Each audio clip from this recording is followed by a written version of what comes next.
আমরা প্রকৃতির সবচেয়ে সফল শিকারী প্রাণীদের মধ্যে সিংহ এবং হাঙ্গরের কথা ভাবতে পারি, কিন্তু সিংহ এবং হাঙ্গর তাদের শিকারের 100 ভাগের মধ্যে প্রায় 50 ভাগ কাজে লাগাতে পারে। কিন্তু এমন একটি শিকারী আছে যার শিকারের 100 ভাগের মধ্যে প্রায় 95 ভাগ সফলতা অর্জন করে। বিজ্ঞানীরা গবেষণা করে দেখেছে যে তাদের মস্তিষ্কে যে কোনো বার্তা বা সংকেত রেকর্ড করে রাখতে পারে।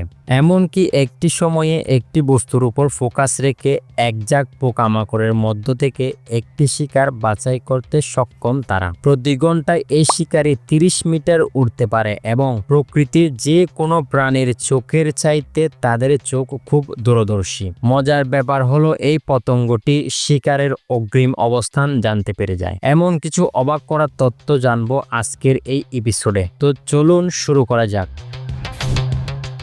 শিকারী বলতে আমাদের চোখের সামনে ভেসে ওঠে এইসব ভয়ানক প্রাণী: বাঘ, সিংহ, কুমির, হাঙ্গর, ঈগল বা বাজ পাখি। কিন্তু প্রাণী জগতের সবচাইতে দক্ষ শিকারী এদের কোনোটি নয়, বরং সে খেতাব আমাদের খুব চেনা, আপাতদৃষ্টিতে নিরীহ এক পতঙ্গের। আর সে হলো ফড়িং। ফড়িং শিকার করার ক্ষেত্রে অত্যন্ত দক্ষ এবং বিশেষজ্ঞ। তারা তাদের চমৎকার উড়ার ক্ষমতা এবং তীক্ষ্ণ দৃষ্টি ব্যবহার করে শিকার করে। ড্রাগন ফ্লাইরা মূলত ছোট ছোট পোকামাকড় যেমন মশা, মাছি এবং প্রজাপতি খেতে পছন্দ করে। ফড়িং কাজে লাগায় গোপন এক অস্ত্র।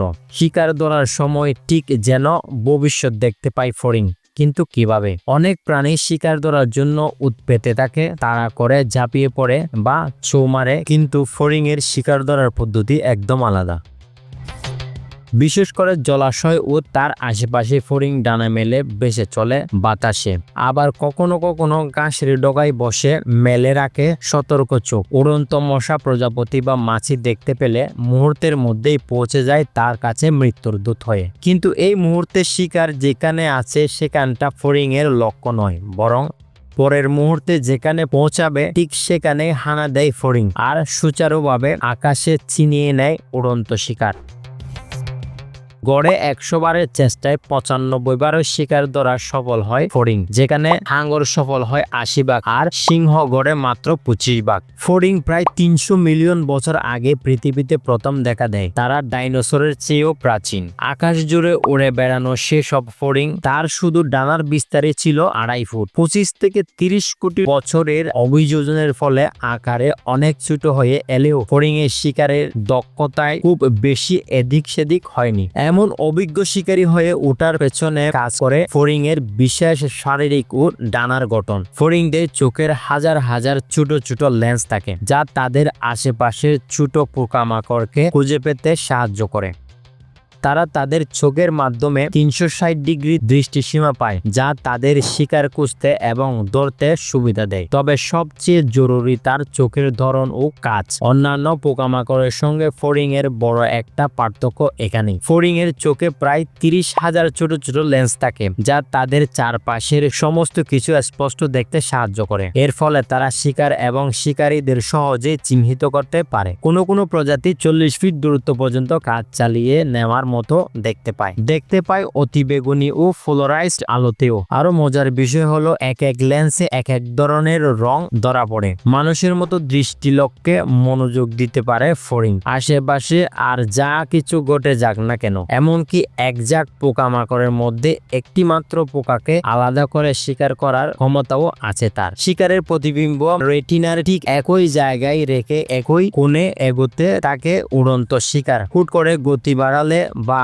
কমালে বা গতিপথ বদলালেও খুব একটা সমস্যার বিষয় হয় না ফড়িং এর জন্য। সরাসরি মস্তিষ্ক থেকে আসা 16টি স্নায়ু কোষ যুক্ত থাকে ফড়িং এর শরীরের মাঝে স্লাইড মোটর সেন্টারের সঙ্গে, ফলে মস্তিষ্কের সংকেত দ্রুত পৌঁছে যায় ডানায়। এ ক্ষমতার সাহায্যে চলন্ত লক্ষ্য অনুসরণ করতে পারে ফড়িং, আন্দাজ করতে পারে শিকারের পরবর্তী অবস্থান আর সেই অনুযায়ী ছোট ছোট বাঁক নিয়ে নিজের গতিপথে ঠিক করে নেয়। তারা প্রতি ঘন্টায় সর্বোচ্চ 45 থেকে 60 কিলোমিটার বেগে ধেয়ে যাওয়ার পাশাপাশি তারা তাদের ডানার স্বতন্ত্র গতির মাধ্যমে আকাশে যে কোনো দিকে দ্রুত মোড় নিতে পারে। উড়ার গতি ঠিক রেখে দিক বদলাতে, ছো মারতে আর এক জায়গায় বেশি থেকেই ছট করে এক চক্কর দিয়ে ফেলতে পারে।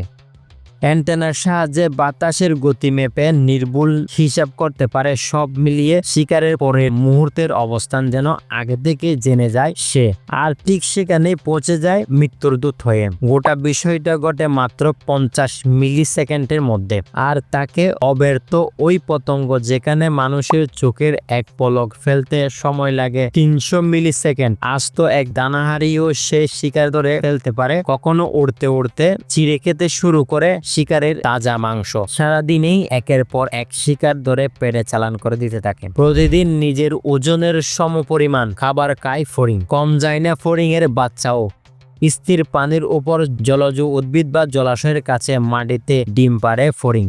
ডিম ফুটে বের হওয়ার পর জলজ পোকামাকড়, ব্যাঙাচি, এমনকি ছোট মাছ পর্যন্ত খেতে পারে ফড়িং এর বাচ্চা। এভাবে জীবনের শুরু থেকে শেষ পর্যন্ত ফড়িং পরিবেশগতভাবে গুরুত্বপূর্ণ ভূমিকা পালন করে। তারা মশা, মাছি এবং অন্যান্য ক্ষতিকারক কীটপতঙ্গ খেয়ে ফেলে, যা মানুষের এবং পরিবেশের জন্য উপকারী। পরিবেশের ভারসাম্য বজায় রাখতে অপরিহার্য এক ভূমিকা রাখে এই ফড়িং। দুর্দান্ত শিকার ধরার কারণে ড্রোন সহ নানা প্রযুক্তির জন্য ফড়িং নিয়ে গবেষণা চালিয়ে যাচ্ছে বিজ্ঞানীরা। ড্রাগনফ্লাইরা প্রকৃতিতে একটি গুরুত্বপূর্ণ এবং চমকপ্রদ ভূমিকা পালন করে। তারা কেবল দেখতে সুন্দর নয়, আচরণ ও বৈশিষ্ট্য আমাদের প্রকৃতির ভারসাম্য রক্ষায় সহায়ক।